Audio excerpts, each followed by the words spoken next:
They would probably be less focused on her reproductive abilities. Pretty sure. It would be less of an obsession. And I think probably early on, she probably would have been positioned a little bit differently in conversation and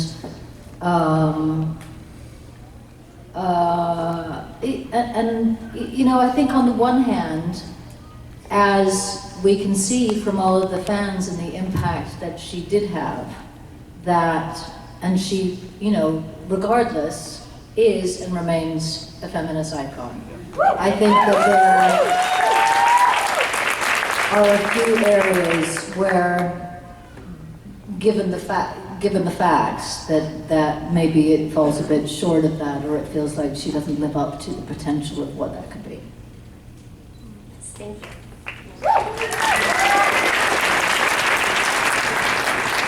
Hi, my name is Nancy. My question is for the second to last episode in season 11, so the last season. When Mulder and Scully were in the church together, what did Scully whisper to Mulder?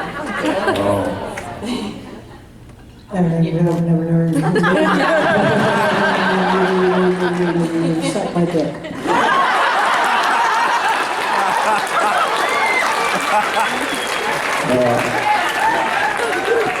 I think you just heard what a real feminist icon.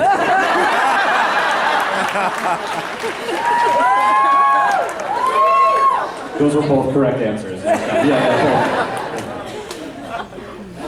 Well, I guess the sort of... She didn't say anything. It's true that she didn't really say anything. She just kind of moved her... You didn't really say any words.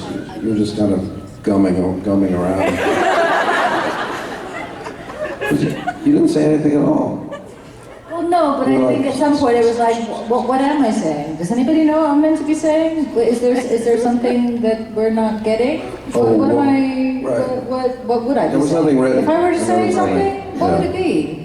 Yeah. Well, yeah, what was the... What's the ending of the series? What was the Does ending? it have to do with the ending of the series? You didn't really know.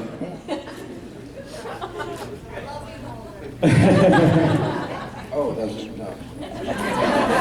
For a series to have like lasted that long and had such an impact, obviously there's always going to be gripes and certain people, you're going to be upset about certain storylines and certain changes. But I think what's so fantastic about your portrayal of these two characters was how you really embodied them and made them these strong individuals. And we can have these individual moments, you know what I mean, these individual episodes that will last forever. And we can have our gripes on the overall arc and everything and where it's going, and we can be upset if it's not coming back. But the impact that you created in both the sci-fi world and then just as performers and actors is the reason we're all here today. So we thank you for that, despite all the, despite all the Hollywood business, you know what I mean? Hey. Hi, I'm a huge fan of both of yours. I love the fall, I love the Californication, but the X-Files was always my happy place, you know? And I think a lot of that had to do with your chemistry together as actors.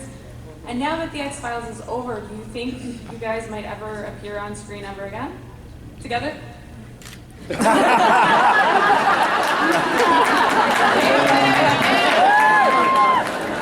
what I mean? This is what he's saying, this might be it, so get it now. It's impossible to say. We don't know. It would be funny. It would be funny for us to do like a Thin Man type comedy type thing. That would be really good. Buddy crash comedy.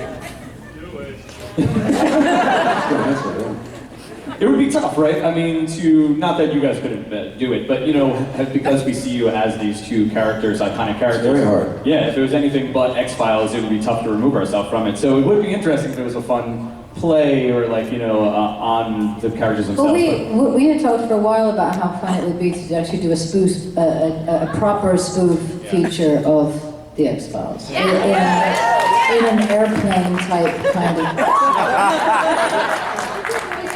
We had a couple of conversations about There's a couple episodes that come close. Some of those funny episodes we talked to were spoofs in and of themselves, and so we got to see a little bit of that already, which was nice. Yeah. Awesome. Hey. Hi, thanks for being here. Welcome home.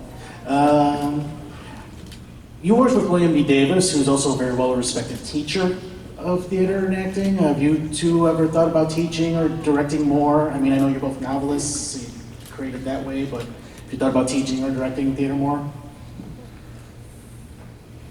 I've never thought about teaching. I don't think I'd be a particularly good teacher. I have thought about directing, but it feels like something I want to do later on if I start getting less work as an actor. Then I might probably will head in that direction. Yeah. Yeah, I haven't thought of teaching, no. No, I've never really thought, but you know, I guess directing encompasses that a little bit.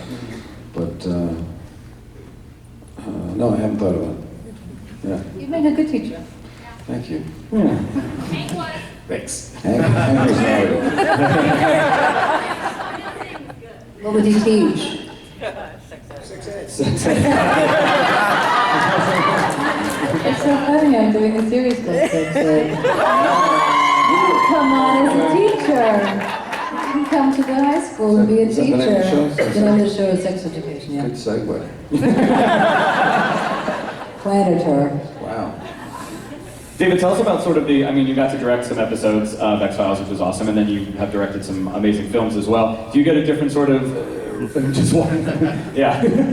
Do you get a different sort of rise, if you will, you know, out of directing or something? Yeah. And what excites you about that different from acting? That you don't have to go to hair and makeup before you go to work. It's really nice. It's just,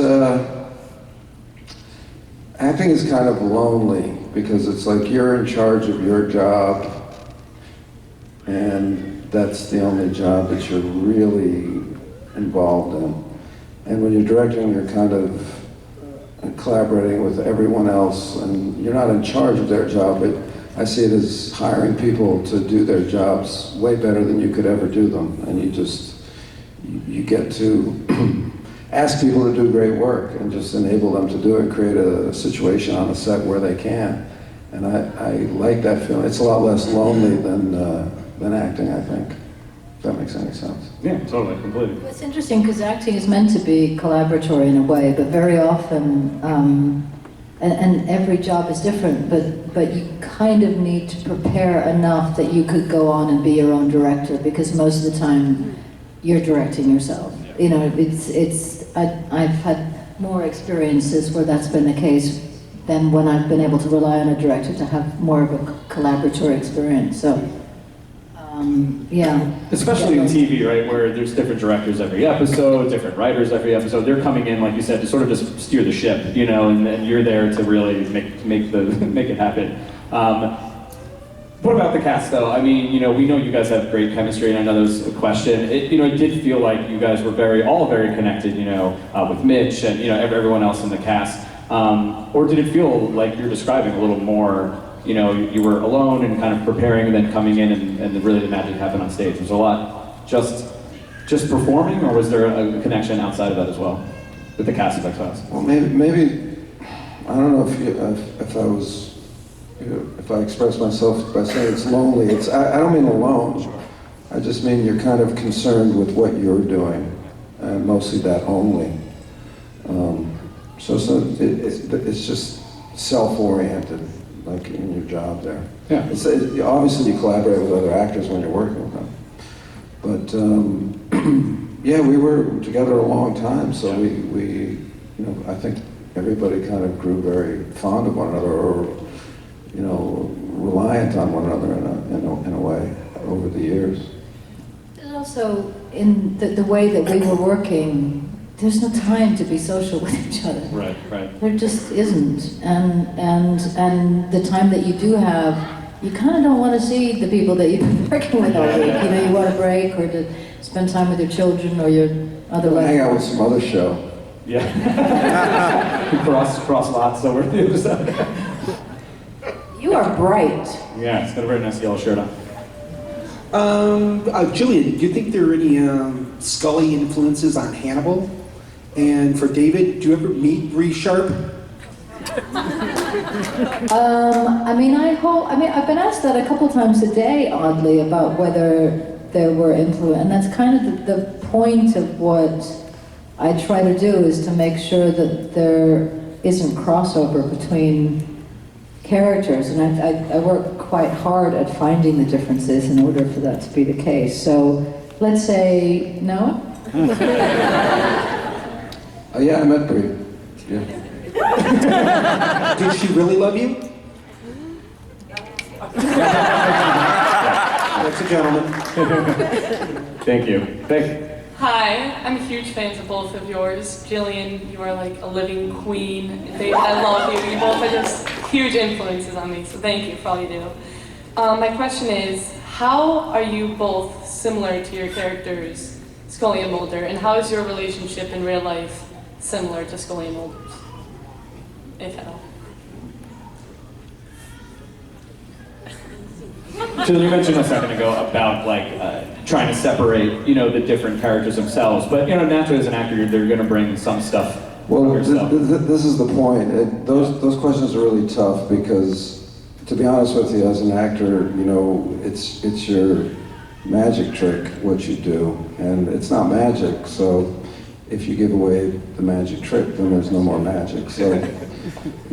Try not to answer or even deal or even think deeply about a question of how I'm the same as the character that I'm playing, because that would just really depress me to actually do that, if you know what I mean.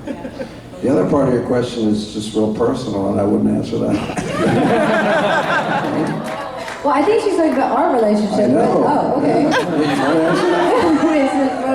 If you'd like to answer, go ahead. Well, we don't sleep in the same bed. Although I'm not quite sure they do either. Well, I don't know about that. What kind of bed do you sleep in? Good wordplay.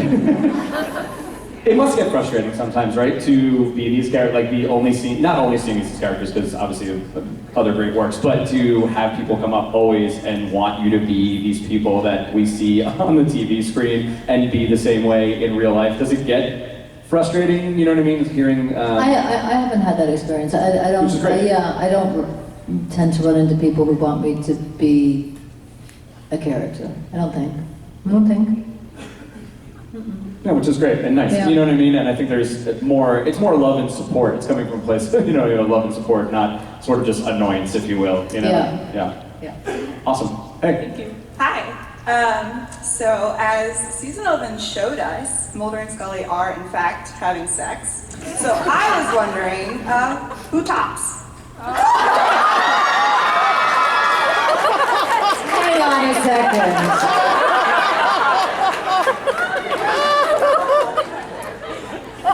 I'm just wondering. I know, but does that even exist in the heterosexual world? It absolutely does. It can Does exist it? in any form. Yeah. Well, because most of the time you're flipping each other around, whereas, right?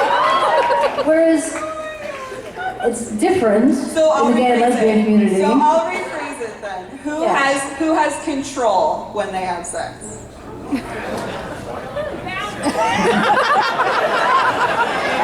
I will be answering these questions. But I don't think I need to answer the question.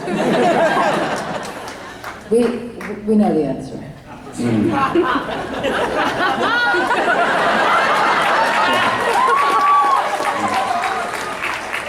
All right, no more fan fiction, guys. Come on.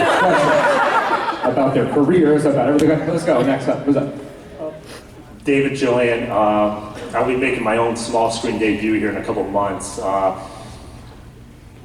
What I wanted to ask was, well, first of all, I wanted to thank Gillian, you, and Chris Carter for a portrayal of Scully's Christian background, because when she was going to confession, that was kind of like God reaching out to me, telling me I needed to go to confession, so I did. And I wouldn't have gotten this part that I was in if I hadn't gotten my priorities in order in my life. My question is, did you have any apprehension, any reservations about that aspect of being a Scully, or challenges or interest in that? My belief system has always tended less towards religion and more towards what is most commonly referred to as a sense of spirituality, or a connection between all things in the universe, etc., etc., etc. So it's always been a foreign thing for me, and my involvement with it at the time was trying to understand, for her sake and for Chris's sake, why that was so, what these things that he was talking about actually meant, because I didn't have that upbringing and it wasn't part of my own experience. So it became important to me insofar as making it truthful for her. But I can't say that her faith necessarily had a direct impact on my faith, of which there is, but it's a different faith. It's, Right. yeah. Right. Well, thanks to you and Chris Carter for not being afraid to show that. In your words, not seems too popular. Cool. And thank you, Gillian, for, and I know David as well, but for all the work you do in acceptance groups, you know what I mean, and charities out there. It's always nice, you know, when someone, you know, of your guys' stature can give back to the community. So we always thank you for that as well. So, yeah. Hi. So my question is for the both of you. Was there a moment over the last 25 years, or even just over the last couple of years during the revival, where when you were filming the scene opposite each other, in that moment, either that or maybe when you were rewatching the dailies, where you just thought to yourself, damn, Gillian really killed that scene, or wow, David just freaking slayed. Like, was there ever a moment where the two of you just kind of were in awe of each other's ability as actors? Sure. And if you can remember specific instances. I do remember at one point during, you know, specifically during this last stretch, I guess during this last season, where